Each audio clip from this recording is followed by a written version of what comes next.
Olá, gente, tudo bem? Estamos começando hoje mais um Papos Bioclimáticos.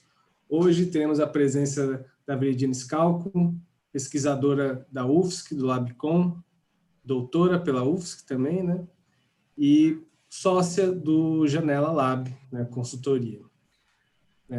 A Veridiana tem uma vasta experiência na parte de conforto e eficiência energética. Ela já trabalhou com o desenvolvimento da etiquetagem, hoje trabalha na revisão da norma de desempenho na parte de desempenho lumínico. Desculpa, eu sempre esqueço. E além de revisora de vários periódicos nacionais na área de conforto e desempenho. Veridiana, muito obrigado por ter aceito o convite e participado dos nossos papos bioclimáticos.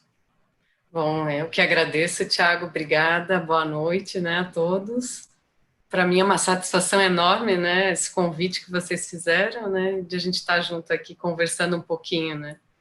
Ah, que bom. Talvez a maioria das pessoas não saiba, mas a Veridiana é uma parceira muito grande aqui do laboratório, do SICAC, né? Eu sou até suspeito para falar, a Veridiana foi da minha banca de mestrado, né? Uma satisfação ter ela aqui. Sim. E, Veridiana, queria começar, né, essa conversa contigo falando um pouco da sua trajetória, né? Que você já está, né, há algum tempo nessa questão da pesquisa, né, muito envolvida nessa parte de conforto e desempenho, né? Você está num dos locais que tem dos trabalhos mais relevantes na área. Eu queria que você contasse para a gente um pouco da sua trajetória, como é que foi isso, né? Desde o início da graduação, ou seja, você fala, nossa, é isso, eu gosto de conforto, né? É isso que eu quero estudar, eu adoro, né, avaliação lumínica, né? É isso que eu quero trabalhar, ou como é que foi essa descoberta? Conta um pouco para a gente, um pouco dessa trajetória, né, até chegar hoje, né, tanto nas aulas que você dá, né, como também o pós-doc que você fez, né, e até a criação do escritório do Janela Lab. Tá joia. Vamos lá, então, voltar um pouco no tempo, né. Mas é bom, né? É bom, é um assunto diferente, né, geralmente a gente fala mais do que trabalha, né, do assunto, falar de si é um pouco diferente, né. Uhum. Bom, comecei a faculdade de arquitetura aqui na UFSC, né? Eu vim morar aqui por conta disso. E logo no início do curso, né, eu já estava procurando algum trabalho para fazer, né, de preferência na área da pesquisa. Isso já porque o meu irmão fazia engenharia mecânica aqui na UFSC e também já atuava como pesquisador PIBIC, então já tinha uma certa influência. E nisso eu comecei a procurar, né, ali na arquitetura da UFSC. Eu não sabia muito bem, não, eu estava na terceira fase, na verdade, então muito no início, né? Ainda com disciplinas ainda que pareciam várias gavetinhas que não se conectavam muito bem ainda na minha cabeça, aquele início você tentando conectar, né? E na medida do possível entender o que mais gostava. Mas eu sempre tive uma curiosidade pelo LabCom, né, que é o Laboratório de Conforto Ambiental.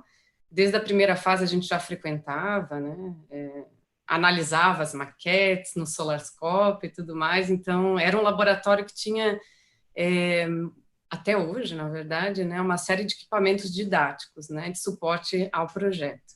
Então isso, assim, brilhava um pouquinho a luz, né, brilhava o olho, na verdade, né, ao ir no LabCom, mas eu não sabia de nada, para falar a verdade, né. Na terceira fase abriu uma vaga para bolsista de PIBIC, com Fernando Pereira, que foi meu mestre por muitos anos, né, e hoje é um colega muito querido. E na época eu recebi um não. Geralmente ele preferia quem já tivesse feito conforto térmico, né, a iluminação também, que era outra disciplina, e na época não tinha nada disso. Então recebi um não. No semestre seguinte, então no início da quarta fase, daí já iniciando conforto térmico, abriu de novo a vaga e eu fui lá, né, bem cara de pau, e falei, olha, abriu de novo, eu posso tentar de novo? Ele não deu muita bola para mim também. E daí, quando eu fui na entrevista, ele deu bastante atenção, me explicou como ia ser o trabalho, acho que ele nem lembra, e deu certo. E lá fiquei, né? Desenvolvi 3 anos de iniciação científica, bastante tempo. No primeiro ano foi uma avaliação do projeto do Alvar Aalto, então já usando simulação. Eu nunca tinha feito nenhum trabalho desse, né? Depois, os 2 anos seguintes, a gente trabalhou com ambientes virtuais de aprendizagem, então, para ensino remoto. Na época, era muito inovador, juntamente, na verdade, essa pesquisa até com o Hiperlab, que era um laboratório, né, voltado para essa área. Então, na época, muito inovador, né? Hoje a gente fala bastante sobre isso, inclusive questiona a qualidade, né, do ensino remoto. Então, nossa, é o assunto do momento, né? E na época era raro. Então, acabei trabalhando com isso. Encerrou os 3 anos, eu não podia mais ficar no laboratório de maneira remunerada, não tinha mais nada para mim. Fui fazer estágio, mas continuei como voluntária, não quis largar. Daí acabou que um pouco antes de eu me formar, eu passei na seleção do mestrado, decidi fazer, mas sempre com muita dúvida, eu confesso, porque eu sempre fiquei muito em cima do muro na questão de atuar no mercado e ir para um mestrado, o que dirá um doutorado, né? Ao mesmo tempo, eu estava muito envolvida, né, com todo aquele universo, e os colegas do laboratório a gente tinha uma interação muito grande, né, não tinha uma hierarquia, e fazia amizade com todo mundo. Então, o ambiente assim da pós-graduação para mim, que tinham poucos PIBICs, era muito natural, né, e acabou o que aconteceu, né. Entrei para o mestrado. Acabei continuando a pesquisa na parte de ambientes virtuais de aprendizagem, né, aprofundando um pouco mais. E um pouco antes de terminar o mestrado, passei na seleção do doutorado. Então, foi tudo acontecendo. Mas eu tinha uma questão muito forte nessa época, porque é aquela questão, isso, olha, eu entrei no Labicon há 21 anos atrás, faz bastante tempo. Eu tinha muito essa dúvida, né? No Brasil, a gente faz, né, mestrado, doutorado para dar aula, né? Até hoje ainda se discutiu isso, e a gente sabe que fora do Brasil não é assim, né? Existe uma valorização maior no mercado de trabalho. Então, eu lembro que eu fui para o mestrado, mas mestrado para dar aula, não sei se eu quero isso, não. Daí, quando eu entrei para o doutorado, e não tinha bolsa para ninguém na minha turma, deu bom, agora vamos ver o que é isso, né? O que é dar aula, como é que é isso, porque, né, são 4 anos de dedicação e será que eu gosto? Então, como não tinha bolsa, acabou que eu fui morar em Porto Alegre um tempo e lecionei na Universidade Federal, né, do Rio Grande do Sul. E justamente o meu doutorado era na parte de urbanismo, que era a proposição de um método para estudo de impacto de vizinhança, né, de edificações, isso para iluminação e insolação. E foi curioso que eu justamente fui lecionar no departamento de urbanismo, já com doutorado em andamento, nesse sentido. Então, acho que ajudou a alimentar, inclusive Porto Alegre acabou sendo o foco, né, dos meus estudos de caso, das minhas simulações e tudo mais. Só que também eu dava aula, fazia o doutorado, fazia projeto também lá, né? Aquela coisa, tinha que sobreviver, né? Era uma loucura. Então, assim, mesmo no mestrado, teve alguns momentos também que eu fiz projeto, consultoria, sempre pulverizado, assim. Fiquei muito mais na academia, né? E fazendo projetos, consultorias de vez em quando. Era muita coisa. E deixa eu ver o que mais. Até um momento que surgiu uma bolsa para mim, né? Eu fiz doutorado na engenharia civil e eu fiquei 2 anos viajando toda semana de Porto Alegre para Florianópolis para fazer, para terminar o doutorado, né? Os bastidores que ninguém vê. Para eu ter a bolsa, eu tinha que voltar a morar em Floripa e na época eu tinha casado, enfim, né? A nossa vida estava lá. Então, acabou que eu fiz isso, era uma loucura também, mas, assim, eu precisava acabar, né? Era uma coisa assim, não, eu vou pegar essa bolsa e vou terminar, né? Eu comecei, eu vou terminar, e era um desejo muito grande, né? Finalizar. Então, foi assim. Finalizei, daí também, na verdade, um pouco antes de finalizar, surgiu uma possibilidade de trabalhar daí sim no Labé. Foi aí que entrou a etiquetagem e a eficiência energética na minha vida. E ficou por 5 anos, bastante tempo. Então, foi lá que, no Labé, que eu trabalhei muito com a etiquetagem, né? No primeiro momento, foi um momento muito interessante, porque a gente tinha um convênio da Eletrobras, onde era necessário fazer toda a capacitação das redes, né, de eficiência energética, que na verdade nada mais eram que laboratórios, né, pulverizados no Brasil todo. E a gente tinha cursos, na verdade foi um ano bem intenso, com várias turmas. Claro, além dessas redes, a Eletrobras, Inmetro e outros convidados também eram os alunos, né? Então foi um desafio muito grande, apesar de eu já ter lecionado.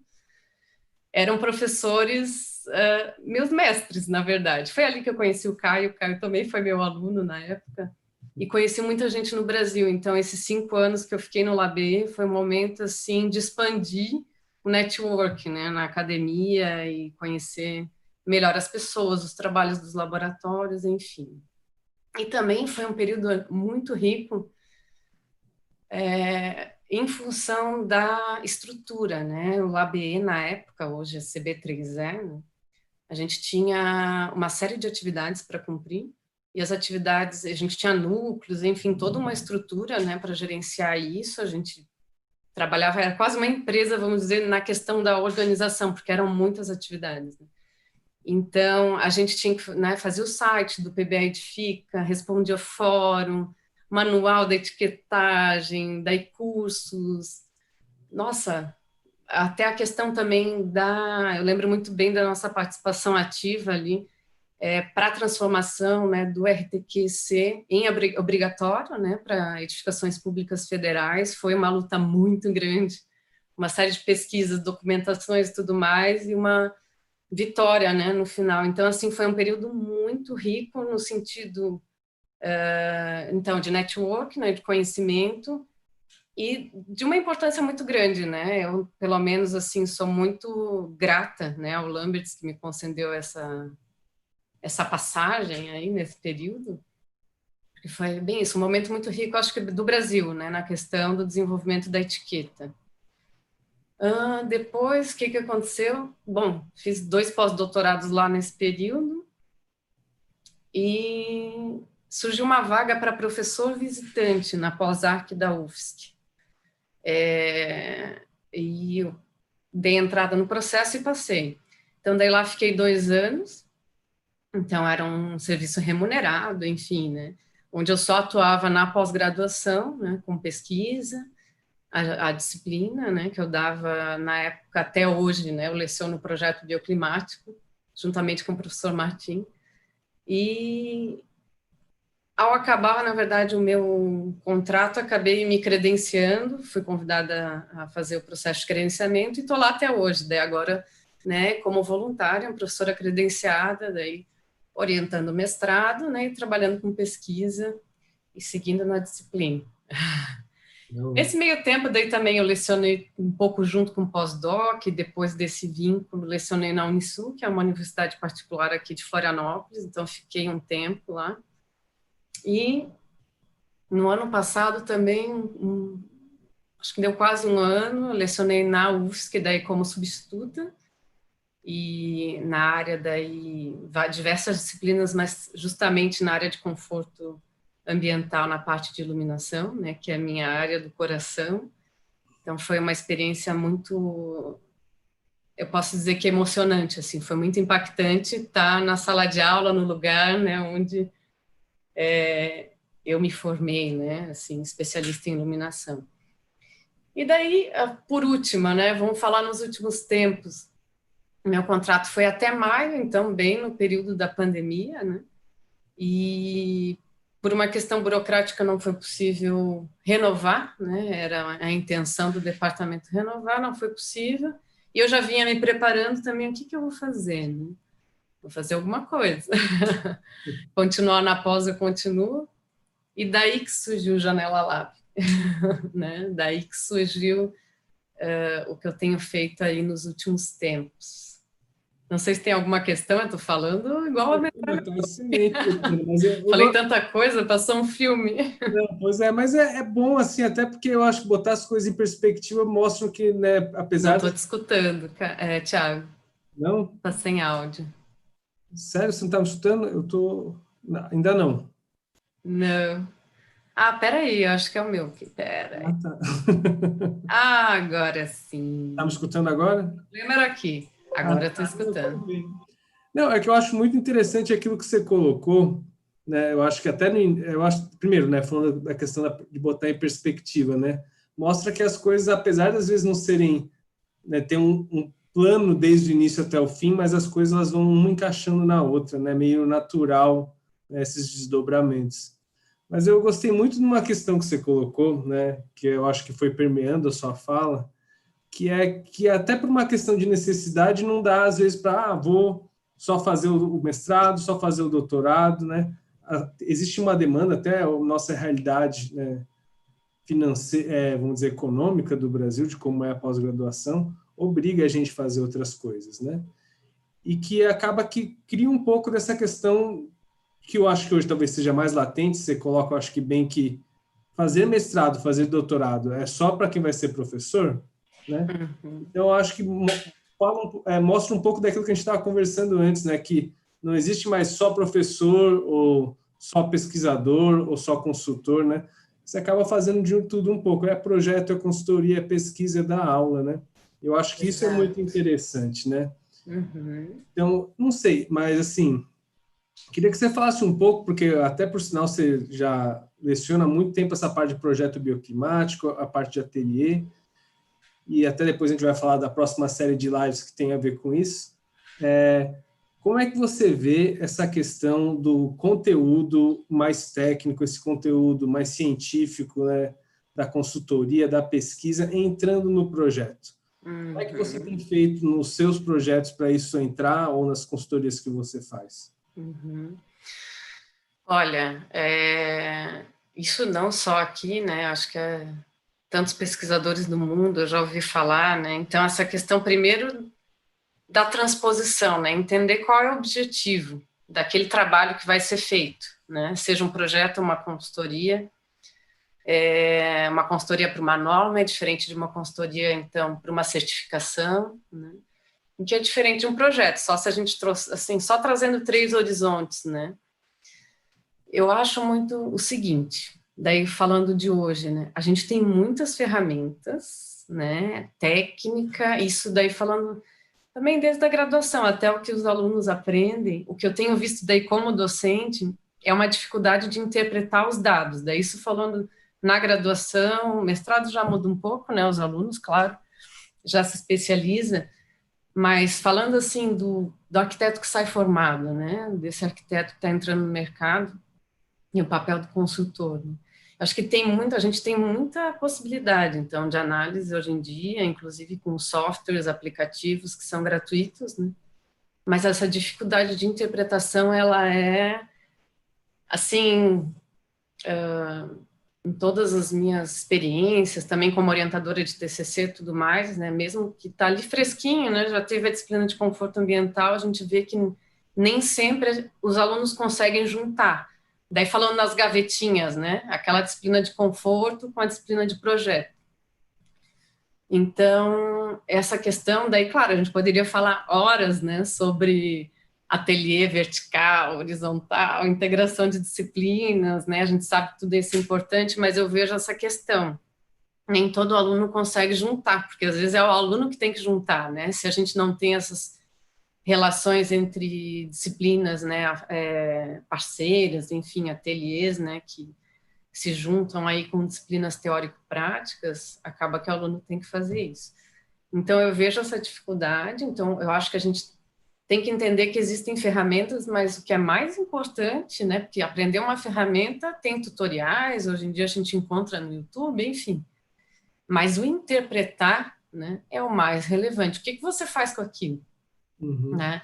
Então, se a gente for colocar assim um arquiteto, né, onde ele desenvolve projeto arquitetônico, enfim, né, no escritório dele, aquela correria que a gente sabe que é, né? Ele precisa chegar numa ferramenta avançada? Não precisa. O que ele tem que garantir para o cliente dele, né?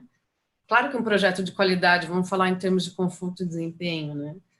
Mas ele não precisa chegar numa simulação tão rebuscada, né? No meu entender, claro, a menos que o cliente queira, né, que exige uma exigência, um preciosismo das informações, que o cliente queira saber, por exemplo, dados de temperatura em todos os ambientes, né, em todo o ano, como é que funciona a temperatura do ar, enfim, todos os outros dados que a gente sabe que consegue, né, em simulação.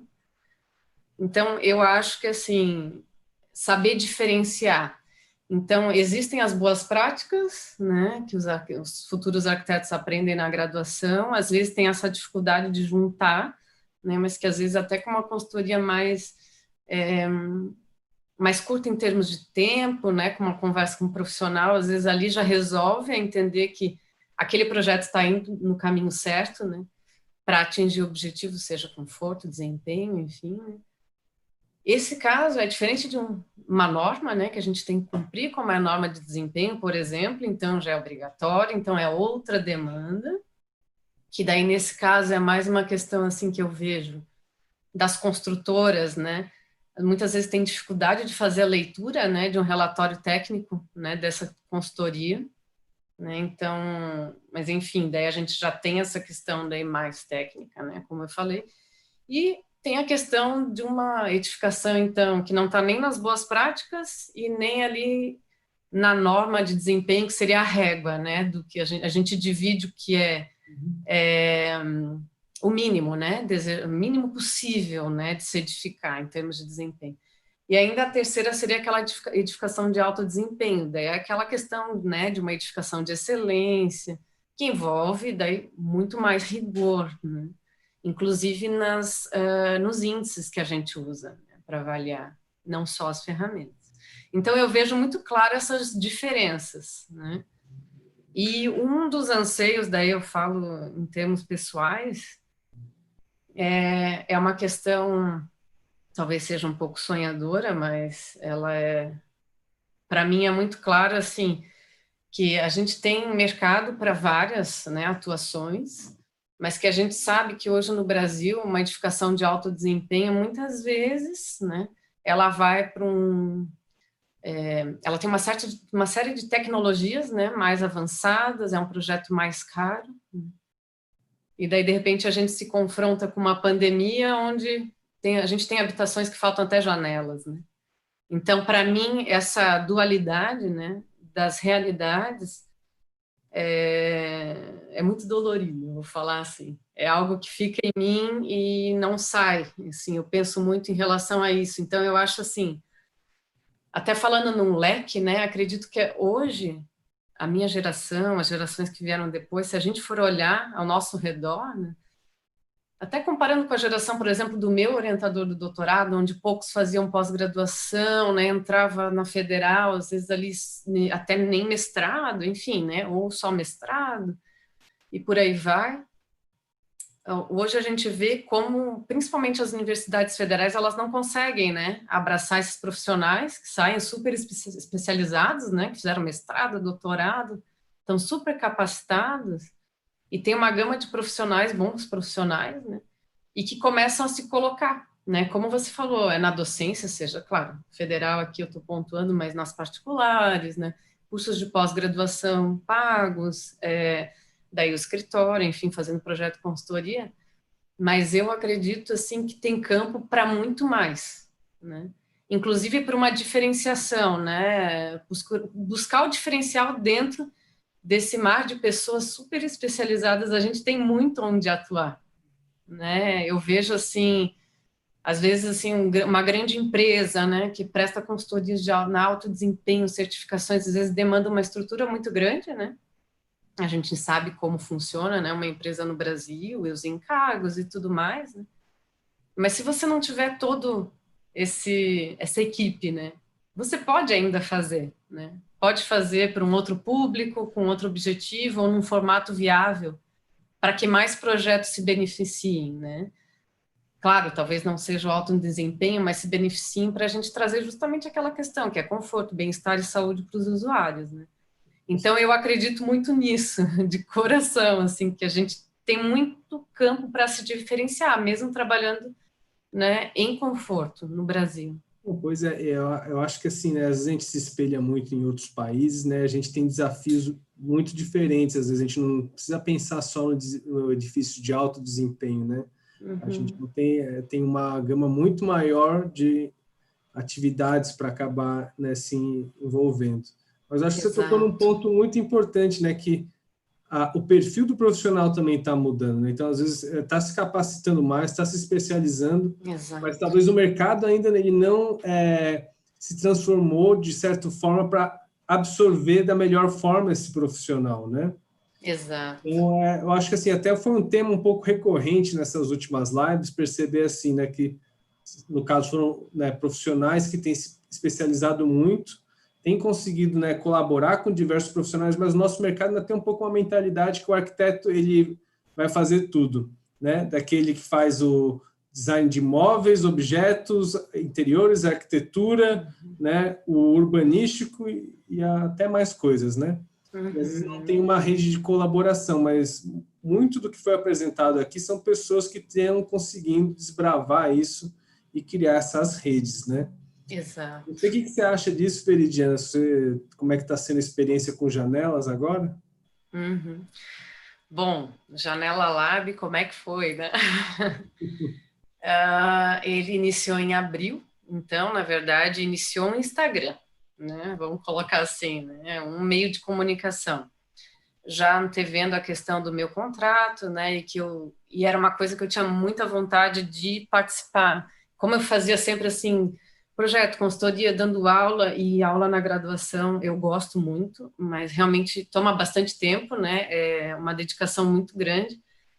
E eu fiz do limão limonada, como se diz, né? Eu pensei, bom, já que é esse o cenário, né? E a pandemia já estava aí, vamos colocar no ar. Já era uma experiência que eu tinha tido há um ano atrás, naquele abril, no caso de 2019, feito um teste de um mês, mas eu não fui adiante por uma série de compromissos profissionais que eu tinha, né? Eu pensei, não, agora é a hora, vamos colocar. Então, eu comecei a postar uma série de conteúdos, né?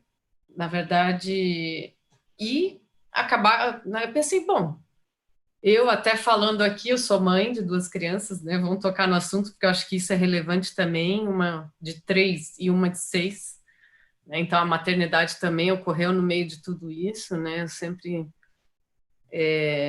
me desdobrei para conciliar, né? Apesar do trabalho que dá nos bastidores, eu acho que a maternidade, eu acho que ela para mim, né, ela é propulsora, assim, ela me coloca com mais vontade ainda de fazer o que eu gosto, a verdade é essa, né, de fazer a diferença, de tentar fazer a diferença, né, e de tentar atuar da melhor maneira, né, como eu aprendi. Então, eu pensei, agora eu estou aqui com 2 crianças, né, o meu marido é profissional da área da saúde, então eu tive que me virar. Isso para mim foi bem difícil. Hoje já está muito mais tranquilo, a gente já tem uma rotina, eles são ótimos, mas o Janela Lab, assim, ele começou, né, então, na pandemia, para valer e com todas essas questões aí envolvendo os bastidores, né? Então, na verdade, foi muita produção de conteúdo até aqui. Eu comecei a fazer lives, me relacionar com várias pessoas, parceiros, né, colaboradores, enfim, nesse meio tempo, né? O Janela Lab, de certa forma, quando no ano passado eu criei, já era uma espécie de uma vontade de eu colocar, né, mais em voga, né, o tema de iluminação, porque, por incrível que pareça, a gente sabe que tem uma desinformação, né, a respeito disso, principalmente no mercado de trabalho, fornecedores, até o setor de esquadrias, e, bom, até nesse período eu tive até contato com esse pessoal e como é difícil, às vezes até no setor de esquadrias as empresas são tão assim despreparadas que já tive relatos que não entendem assim nem quem está fabricando as esquadrias o que seria um fator de abertura para ventilar e para iluminar, por exemplo. Então existe um setor também que não são só os clientes, mas parceiros que precisa ser, né, movimentado e trazer à tona, né, a questão das definições, dos benefícios e tudo mais. Então, foi esse trabalho de formiguinha que eu comecei, continuo, e agora eu estou começando a colocar os serviços, né? Bem devagarinho, né? Mas com firmeza nos passos, né? Então, o Janela Lab, ele foi uma espécie também, vamos colocar assim, uma forma também de agregar colaboradores, né, principalmente pesquisadores que saem, né, da universidade, muitas vezes não sabem como se colocar, né, e tudo mais. Então, foi uma forma também, está sendo, né, uma forma de levar a bandeira e trazer pessoas que colaborem, então trabalhar dessa forma, né. E tem sido uma grande surpresa para mim. Assim, para mim é muito importante essa questão da comunicação, né? Todo momento que eu tenho contato com o mercado, eu vejo o quanto carece, né? Como eu falei alguns exemplos aqui, mas como carece de informação, enfim, né? E eu acho que isso é a base para a gente tentar mudar, né, o mercado, para que a gente tenha projetos melhores, né? E também, com tudo isso, movimentar essa questão mesmo, né, de, tá, mas como é que funciona uma consultoria, né, o arquiteto entender que é possível, sim, pedir ajuda, né, não tem problema nenhum, né, ele não vai ser menos arquiteto, né, Uhum. assim como a gente procura, às vezes, ajuda ali para ver estrutura, né, outros aspectos, energia, geração de energia, por que não, né, buscar A outras ideia, questões, né. a ideia é exatamente essa, né? De melhorar o projeto com a colaboração, né? Exato. Eu acho muito bacana a proposta porque, né, a gente tem muita similaridade com o que a gente tem tentado fazer aqui no Bioclimatics, que é tentar dar uma voz e visibilidade para tudo isso que às vezes a gente estuda, né, e desenvolve dentro da academia. Eu Exato. achei muito importante você falar essa questão de como impulsionar o mercado, porque não é assim só a relação do arquiteto com o cliente, né? Uhum. Como o mercado, os produtos estão evoluindo, né? O Exato. cara até fez um comentário aqui, e é um assunto que às vezes a gente discute, que é diferente, por exemplo, quando em outros mercados, em outros países, que a padronização dos produtos já está num outro nível, né? Então, às Uhum. vezes você chega, né, vai comprar uma janela pronta, ela tem lá toda a tabela de todos os elementos, né? Desde do tipo do Uhum. vidro, né? Todas as especificações de fator solar, de transmissão luminosa, transmitância, né? Até que outras questões, né, também. E aqui a gente sabe que a gente está ainda num processo ainda um pouco não tão maduro. Exato. Aí o professor Caio está perguntando aqui, o que você acha que falta no Brasil para aumentar a qualidade das esquadrias? Por que elas são tão ruins? O que poderia ser feito para melhorar, né, essa parte do nosso mercado de fornecimento, na sua opinião, né? Bom, eu vou falar do que eu sei, né, nos últimos tempos, né? Existe, então, uma comissão permanente para avaliação, reavaliação, na verdade, uma nova proposição, né, para a norma de caixilhos, né, das esquadrias, a qual eu faço parte também recentemente, né? Eu peguei mais um trabalho aí para tocar e tentar contribuir na parte de iluminação, né, natural. Existe toda uma movimentação que tem sido feita. Até ali no Instagram eu coloquei, existe um guia que trata justamente da eficiência energética das esquadrias, né, que até teve participação aqui do LABE, na composição e outros atores aí do mercado, fornecedores, consultores, né. Então, assim, até a parte de iluminação, ela não ainda está um pouco à sombra, né, dos outros confortos nessa norma, mas a ideia é trazer um pouco mais, né, algumas questões agora nessa inclusão, então, da nossa participação nessa revisão. Então, assim, o setor ele tem se movimentado, né? Existe também uma proposição, eu não vou até pôr a minha mão no fogo aqui, porque eu não sei exatamente em que pé está, mas da questão de proposição de uma etiqueta para as esquadrias, que é algo que a gente vê em outros países, né? Não é na questão do desempenho e tudo mais. Então, existe uma movimentação, né, no setor a respeito disso.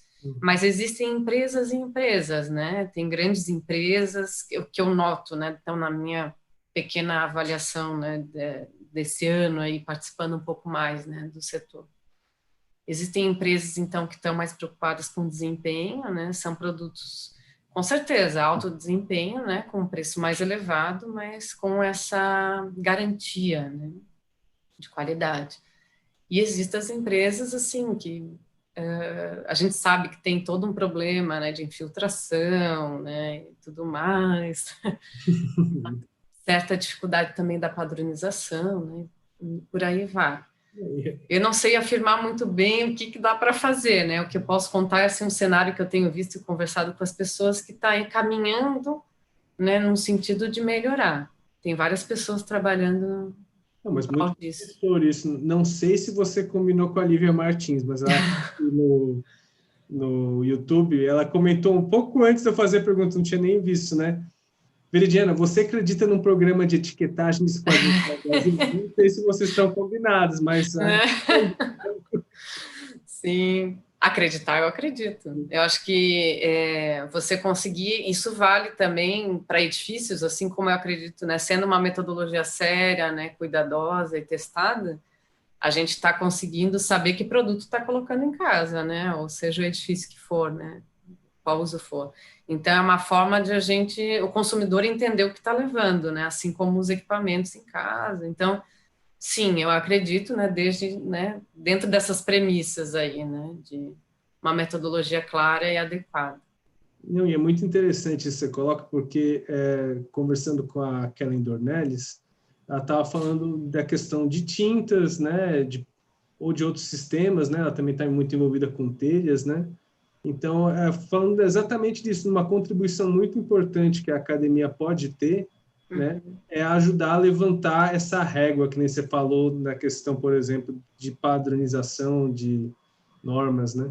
Então, é uma forma que, né, a gente tem como contribuir não só com o consumidor final receber um produto melhor, mas impulsionar o mercado numa direção mais positiva, vamos dizer assim, né?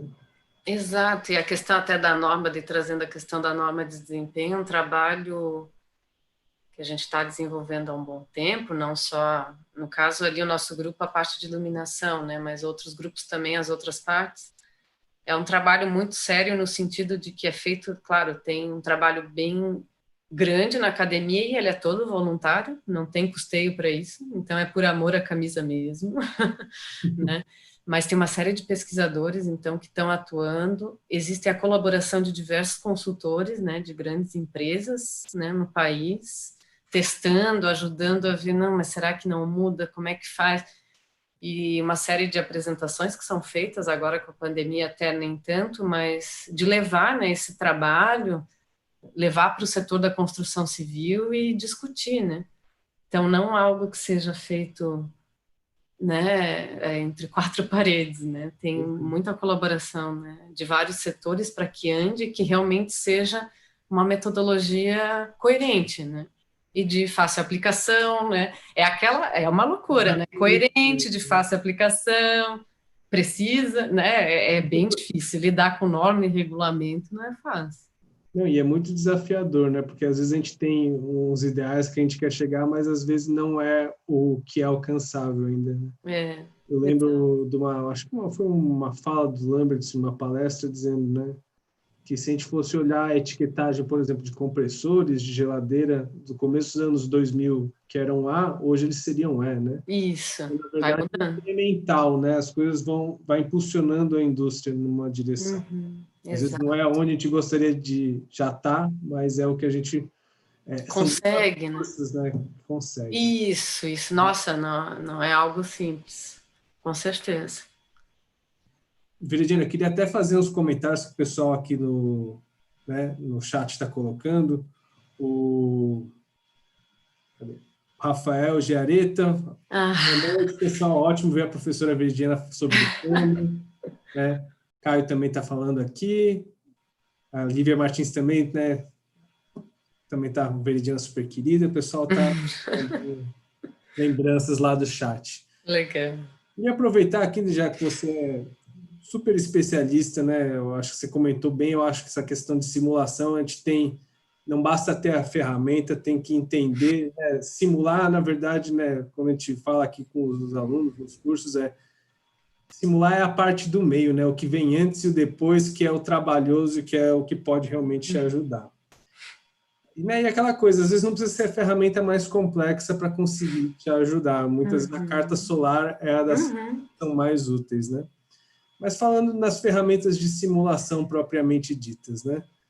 Você teria alguma recomendação de uma ferramenta, né, vamos dizer, introdutória para as pessoas, ou que você recomenda aprender, algumas dicas assim, que você tenha nesse sentido? Isso no geral? Conforto em geral? Conforto em geral, no mínimo, o que você preferir. Olha, eu vou falar, bom, a questão da insolação, vou te dizer que eu sou fã da carta solar. Eu acabo usando a carta pura e simples. Tem aquele programa que está disponível no Labê do site, né, que é o Solar. Dá para fazer máscaras. Tem um programa que eu estou para testar aqui, esqueci o nome dele. Ele vai me matar. Um querido lá do Paraná que está fazendo uma ferramenta. Depois eu posto nos comentários aqui. Eu acho que eu vi, eles postaram no grupo de conforto, né? Isso, só que daí ainda deu uns bugzinhos e eu não consegui testar. Eu estou para testar, então ele também vai fazer as máscaras. Tem o programa Pollux, que foi desenvolvido aqui no Labicon, também faz máscaras, então também trabalha, além de simular, né, iluminação natural, artificial, é um programa bem completo. Também tem tutorial no YouTube, né, então dá para aprender, é gratuito, né, é importante colocar. Então, eu confesso assim que na hora de pensar a insolação tem essas ferramentas, eu uso um pouco de cada uma, depende do projeto, mas eu gosto muito de trabalhar como a old school, assim, né? Trabalhar com a carta solar foi uma coisa que acho que ficou tão sedimentada, eu acabei usando isso também nas pós-graduações, né? Então, para mim, é algo ágil, né? Ferramenta é boa também aquela que você entende e sabe usar, né? Iluminação natural, claro, também está ligado a isso, né? A geometria da insolação, de uma maneira rápida. Claro, para saber dados mais precisos tem que simular, né? A gente usa a Pollux e também a combinação do Rhinocero, Grasshopper e o Diva, né, no Labicon. Dá para fazer parametrização, então fazer uma série de simulações, né, ao mesmo tempo, então facilita bastante.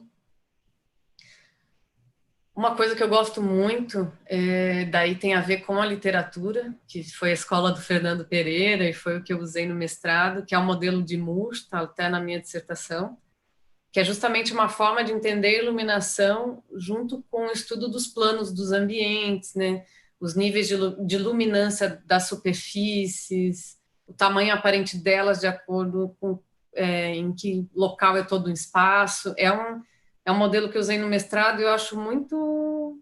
Claro, eu trabalhei bastante, mas muito intuitivo, que eu uso bastante, passo nas aulas, gosto muito. Então, não chega a ser assim, né, uma simulação, não vai dar valores, mas vai ajudar nessa questão qualitativa, né? O que mais? Ventilação é um problema, né? Assim, na questão da simplificação. Claro, lá no Labicon a gente tem a mesa d'água, daí mais para o ensino, né? Mas eu gosto de usar o WindTunnel, que é um aplicativo para tablet, e a gente consegue desenhar e fazer umas simulações de fluido para ter uma noção, né? Não dá para saber uma avaliação, né, numérica, velocidade de vento, etc., né? Mas a gente consegue ver bem as zonas de turbulência e tudo mais. Inclusive, no passado, alguns pesquisadores lá do Labicon compararam esse aplicativo. Esse é pago, mas ele é barato, né? Esse aplicativo, a mesa d'água e CFD, por exemplo, né? E viu que tinha uma boa convergência, né? E hoje, Então, esse eu acho bem legal. Hoje, eu acho que você tocou num ponto importante, né? Que depende também do momento de projeto que você está estudando. Não adianta você ter uma ferramenta de altíssima resolução para usar no começo, né? Às vezes é outra mentalidade, você quer outros indicadores, né? Quer outro insight nisso tudo, né? Exato, exato. E a Lívia deu a dica aqui, ela falou que é o Troplux. Também é um programa gratuito, né? Também desenvolvido lá na universidade. Ela deu uma dica aqui também. Exato. É interessante. E, claro, com o tempo a gente fica assim, você olha um projeto e não precisa nem, pelo menos na iluminação, tem coisas que só de olhar a gente já sabe. Que vai ficar escuro, ou um ambiente que vai ficar frio, né? Então a gente acaba pegando a mão da coisa, então, às vezes numa consultoria até mais rápida, né, com o cliente, com o arquiteto, por exemplo, a gente consegue passar, né, algumas dicas, algumas possibilidades de solução para melhorar essas questões, né? Nada como a experiência para ir aprendendo isso ficar mais natural, né? Exato. Não, excelente. Veridiana, eu queria fechar aqui com uma pergunta que é um pouco uma reflexão que a gente tem tentado fazer, né, com os nossos convidados. que é um pouco, até a gente já comentou um pouco sobre isso, mas é um pouco dessa questão desse novo profissional que ele está, né, tem várias frentes que ele trabalha, e da questão, né, exatamente disso, né, da academia, da universidade, do desenvolver pesquisa e como é que isso se traduz, né, na aplicação no mercado. Queria saber a sua opinião sobre isso, como é que você enxerga uma forma da gente pensar, né, como é que seria uma alternativa para a gente melhorar essa passagem, essa disseminação de conhecimentos, né, como a pesquisa possa ser mais aplicada, e até um pouco naquela questão que você trouxe desde o começo, né, desse profissional que é muito especialista, que agora tem cada vez tem crescido o número, como é que, né, pode ter essa, né, intermediação, como é que ele pode se inserir melhor no mercado, até para as pessoas que estão assistindo a gente poderem se inspirar, às vezes se identificam, né, para saber um pouco também o caminho a trilhar. Eu tenho uma mente bem aberta, né, e acredito muito a pessoa tem que fazer o que ela gosta, né? Acho que se a gente trabalhar sem gostar, não adianta, né? Por exemplo, né, mesmo que tenha super se especializado, né, e queira dar aula, daqui a pouco vai passar, sei lá, ir para o mercado, fazer consultoria, mas não gosta disso, não vai funcionar, né? Então, a primeira coisa, acho que a pandemia ajuda bastante isso, né, nas reflexões internas que a gente faz, entender onde você se sente mais à vontade, né? Primeiro ponto, né, para ver se vai para um lado, vai para o outro. Segundo ponto, eu acho que empreender não é para todo mundo, né? Assim, abrir uma empresa, a gente sabe que tem que, né, desbravar e ter o perfil, então avaliar se é esse o caminho ou daqui a pouco colaborar com uma outra empresa, né? Juntar forças. Então tentar, eu acho que olhar para dentro, né? Acho que esse é o ponto. E acho que um ponto, então isso é muito autoconhecimento, né? Na minha opinião. Para mim é muito natural estar em um lado ou no outro, docência ou no mercado, porque eu sempre fiquei em cima do muro, a verdade é essa, eu sempre gostei muito da prática também. Mas um ponto crucial, eu tive pensando muito esses dias, essa questão, como eu falei, né, é que a gente acaba se especializando e se afundando tanto nos livros, né, nos artigos e sabendo tanta coisa, né, e a gente sabe que tem muita coisa para mudar no mercado. Então, a comunicação eu acho fundamental e hoje a gente tem muitos canais, né? É o que a gente está fazendo aqui, por exemplo. Então, se você quer trabalhar numa área, eu acho que tem que usar as redes sociais para isso, né? Criar laços, né? Não usar só para divulgar trabalho, mas criar uma rede social mesmo, né? E conhecer pessoas e eu acho que isso é fundamental. Acho que quanto mais gente, eu acredito nisso, quanto mais gente, né, capacitada, conseguir transmitir de uma maneira fácil e didática, isso o professor aprende super bem, né? Então a gente tem esse lado, explica uma vez, explica outra, não entendeu, explica outra. Né? Eu acho que a gente tem que testar nossas formas de comunicação e levar, transpor para essa linguagem que ela não é científica, ela não é acadêmica, para que a gente consiga sensibilizar as pessoas em relação à importância do tema. Não tem receita, né? Às vezes é tentativa e erro, mas eu acho que assim, saber o que quer, né? Ou pelo menos testar, vai por um caminho, não gostou, vai por outro, achar o que gosta e a gente tem que mudar a forma de comunicação, com certeza. Quando a gente começa a comunicar de um jeito mais simples, né? Fica muito mais fácil, né? E daí você acaba recebendo relatos das pessoas, isso é muito curioso. Então, se as pessoas estão conseguindo absorver, daí você já consegue ver, opa, tá dando certo, as pessoas estão entendendo e começando a valorizar, dar importância. Muitas vezes aqui, até falando, daí eu falo até do sul, no interior em geral, né, locais que fazem muito frio, né, eu tenho parentes no interior. Quantas vezes falo assim, mas hoje tá muito frio, né, mas a casa, nossa, assim, um projeto sofrido, né, em termos de conforto. Então, janelas inadequadas, materiais para as paredes, espessuras assim muito finas, mas é o clima, né? Quer dizer, não o clima, o tempo que está muito frio, né? Não é a casa parece que não poderia ser melhor. Então existe essa desinformação também. Pode ser melhor, pode não ter tanto custo, né? Pode ser adequado. Acho que vai mais ou menos nessa linha. A gente tem que informar muito mais. Verdade, eu acho que essa mensagem de como usar as redes sociais é um pouco da história da simulação, é só uma ferramenta, a gente que tem que se apropriar e saber utilizar da Exato, melhor forma, né? exato. Mas é muito bom, Veridiane, parabéns pelo Janela Lab, porque eu acho que é o espírito disso mesmo, né? Da gente conseguir pegar esse conhecimento e tentar transformá-lo numa forma que a gente possa disseminar e realmente ele ser mais útil, né? Uhum. É isso aí. Diana, queria agradecer muito a sua presença, foi um prazer, ser sempre muito simpática, né? Sempre muita coisa para passar, a gente aprende muito. Só queria agradecer. Se você tiver alguma palavra final. Bom, eu que só tenho a agradecer, né? Foi uma honra estar aqui com vocês, né? A gente sente em casa, né? Junto com vocês. E, bom, eu agradeço e fico à disposição, né? Do que precisarem. Ah, legal. Eu sei que cada vez mais tem tido mais contatos. O Caio me conta um pouco das parcerias que vocês estão desenvolvendo, é sempre muito bacana. Legal. Queria já, né, falar da próxima semana, que é como a gente encerra, né, a nossa série de 5 lives com 5 arquitetas aqui do Brasil, de 5 regiões diferentes, falando da experiência com pesquisa, consultoria, projeto e docência, que eu acho que foi muito legal, muito rico. São experiências muito bacanas, apesar de diferentes, com muitas coisas em comum, os desafios, no fundo, são um pouco os mesmos. Mas a gente já queria deixar, né, avisado, a nossa próxima série de lives vai ser projeto, ai meu Deus, esqueci o nome,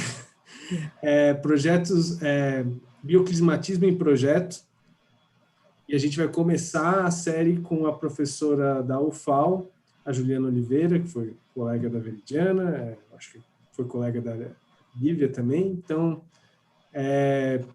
eu acho que vai ser um papo muito legal que a gente vai ter terça que vem, e depois a gente ainda está fechando as outras pessoas que viram falar, mas é muito nessa pegada de como é que as pessoas, né, aplicam isso em projetos, né?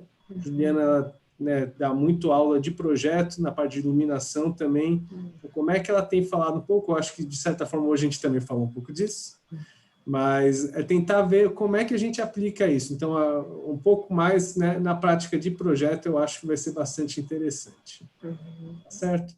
Gente, muito obrigado a quem está no YouTube assistindo a gente e a quem está agora, né, no outro momento, escutando a gente no podcast também. Muito obrigado.